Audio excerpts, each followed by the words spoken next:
Welcome to Positively Muskegon. It's Andy O'Reilly, and today I am in a very exciting endeavor because, well, I'm a little slow on the go yet because of this tooth thing yet, but we're going to get through that. Today we are here at MARS, which is, Jack? It's the Muskegon area robotics students. This is a big deal because this is a combination of a lot of schools that don't have their own robotics program. I know we talked to, went to Mona Shores last year and we talked to their team.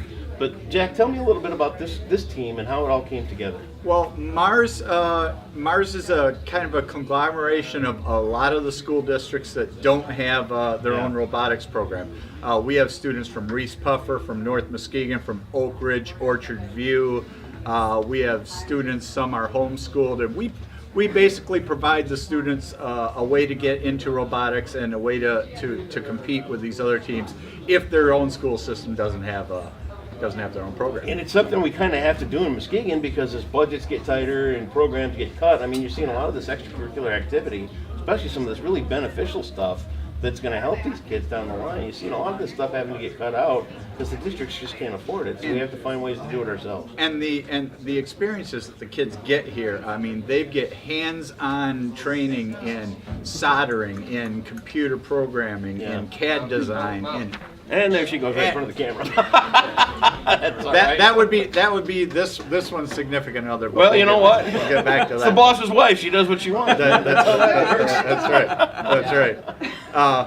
But it gives a lot of these kids are coming in with some technical knowledge, but this gives them a hands-on way that they can physically build. I mean, they start to finish in 6 weeks. Build these great robots. 6 weeks. 6 weeks. We find out in 19 minutes what our next challenge is for this year. And if you could see what's going on over here, these kids are all waiting around by this video computer feed. They're all waiting to see what the challenge is going to be this year. They have no idea. They don't know. None of us do until the first puts out the feed, and then it's a mad scramble for 6 weeks to get your robot ready and get ready for competition. How about Well that? said.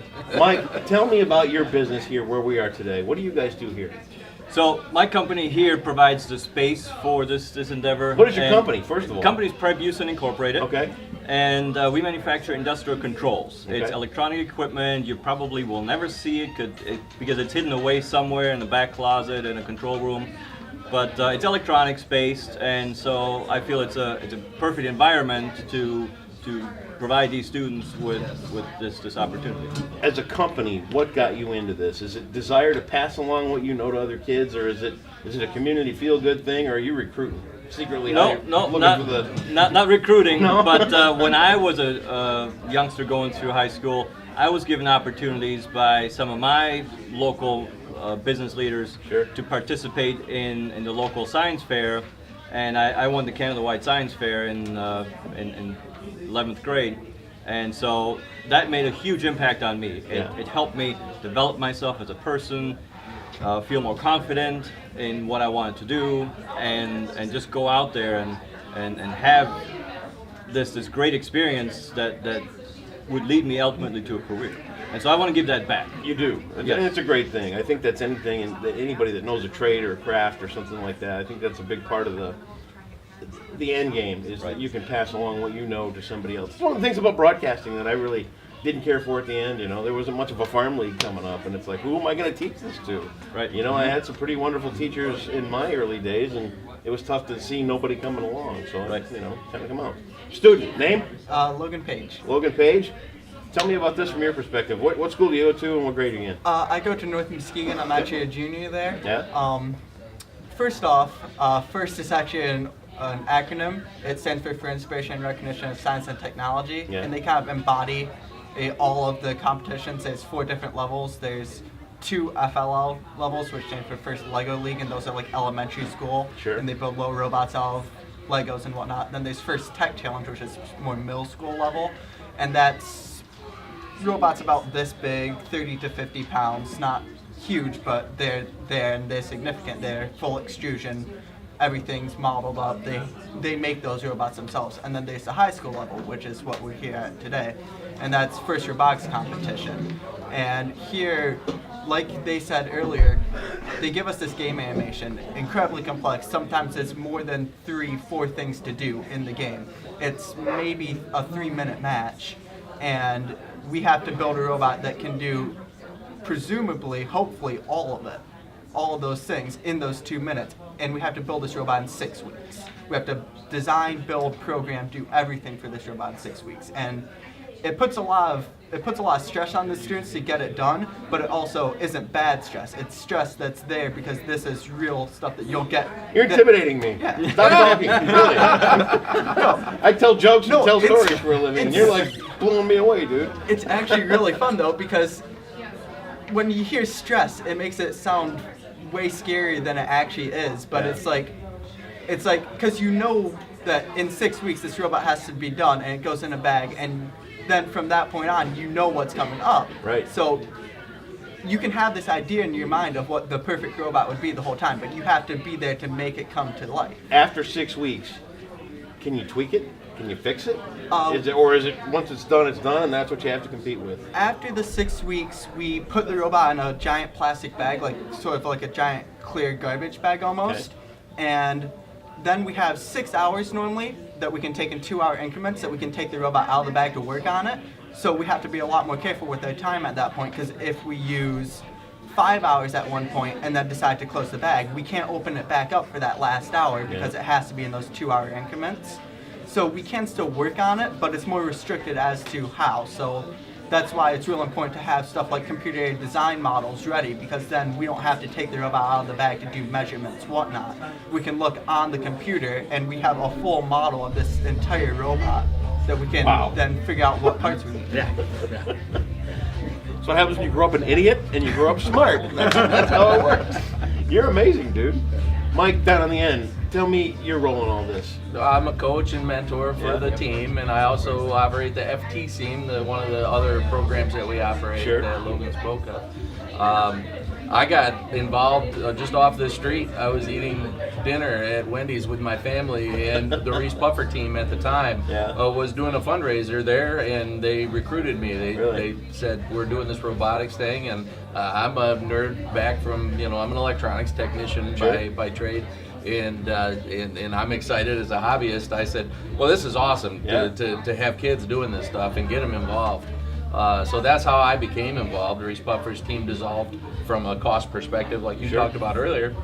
And Mike and I were both on that team, and decided we can't let this die. We've got to carry the torch. So we decided we'd come up with a team. Mars is it. When they go to competitions, talk about what do they do? I know they take off to Indiana. There's a big competition, and a couple locally. Yep. So the Indiana competition is an interesting one for us. It gives us a chance early in the season to give our robot a run, and it gives us one more opportunity to make adjustments. Last year when we went to Indiana, we went down with a robot we worked really hard for 6 weeks on building, and when we got down there and tried to play with it, we determined that the drive-based mode that we were using was just not well suited for the game. So we came back and in 6 hours reconstructed the entire drive base. Wow. And then went to our 2 regional competitions here, which count for points, where the Indiana competition is extra. It's just an experience for the dry kids. run. Yeah. Well, and that's what it's kind of turned into for us. I mean, you could do it afterwards, after your 2 local Michigan competitions if you wanted to.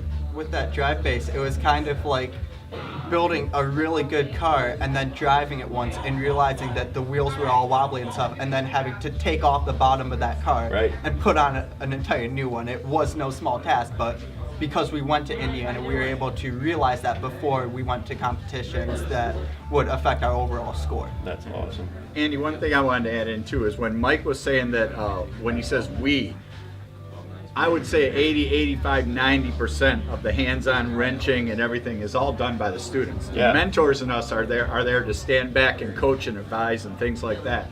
But when Mike over here says we, it's not the adults that are doing all this thing. It's all these kids in the orange shirts that are running around taking care of that stuff. That's an amazing thing. One of the things that I tried to provide here is, besides just the space, is all the equipment. We've invested with the help of many local businesses, including the community foundation. So we're gonna get to the sponsor part, because I know you got a few people helping. Right. We've been able to acquire some very top-notch equipment. We have a plasma CNC cutter, which is fantastic for the students to get their hands on and use. a laser cutter to cut acrylic and wood and paper. We have a 3D printer. A 3D printer, right? Milling machines, drill press, you name it. So these kids get their hands on equipment that they normally don't ever get to use before they go out into the work environment. Hands-on training. Yeah, and then it's not even just the physical machines as well. We get a lot of software too. Like LabVIEW is what we code all of our robot with, and that is something that will help kids get into programming more and get them more jobs. And then CAD, SolidWorks provides a free copy of the CAD software to every high school robotics team. And do they do it for FTC teams, for middle school as well? Oh yeah, absolutely. And those are worth thousands of dollars, all those licenses. And we have, all of us have gone out to local businesses and nationwide businesses asking for support, and we're getting all kinds of free software from these businesses because they would like us to use it. Makes sense for them. Sure. If the kids learn how to use this stuff now on the buy, and Pipeline. later on, They'll be back. Something comes up where they need to use something like that. I say, hey, I know how to use this Yes, program. you do. So, Sponsor-wise, who Yes. helps you out with this program? oh, there are so many sponsors. Just to name a few, there's obviously the Community Foundation, Sure. which has been huge. Versatile Manufacturing has been helping us make some parts. Who else is there? SolidWorks, Smart Vision Lighting. Smart Vision Lighting has donated us their laser printer, their old laser cutter, Very cool. which we refurbished. Automated Industrial Motion has made some parts for us, donated some money. We actually have some of them on the side of this Oh, robot Mr. here. B's Pancake House is on there. Oh, You got yeah. Fastenal. We have Hobo's Tavern and Brunio's. They sponsor just food because on Saturdays You get we're hungry. a bunch of We got to kids. feed an army. We're there all day on Saturday. We have 20 kids on the team right now, and they can put away some food. Yes, they can. And Bernio's is donating 10 pies today. They'll be Very here good. at noon Very good. for us to feed their hungry mouths. Keep us up in the keep us in the loop. Let us know how you guys do throughout the season. I mean, this competition's 6 weeks till you got it done. Then you take off on the competition circuit. We wish you the very best. We hope you. Is there a website? There's a website. We'll find it. We'll link it. We'll Yep. get you up there. We'll put it right here on Positively Muskegon. Take care of these kids, you guys. Thanks for giving back. Absolutely. Thanks for Thank you. making sure they know a little bit better of the future. And you, I mean, what are you going to be when you get done with this? Well, First guy on Mars? surprisingly enough, my number one right now. He's is already actually- on Mars. Surprisingly enough, right now, my number one is politician, but I would also like to go into computer hardware. Yeah, let's have a talk about the politician thing. He's before I good leave. at arguing. Yeah. All the details are right here on Positively Muskegon. It's a great community effort, Mars. These kids are on their way to some great robotics competitions, and we'll put all the details right here on Positively Muskegon. Thanks, guys. Thanks, Thanks, Andy. Andy. Thank you.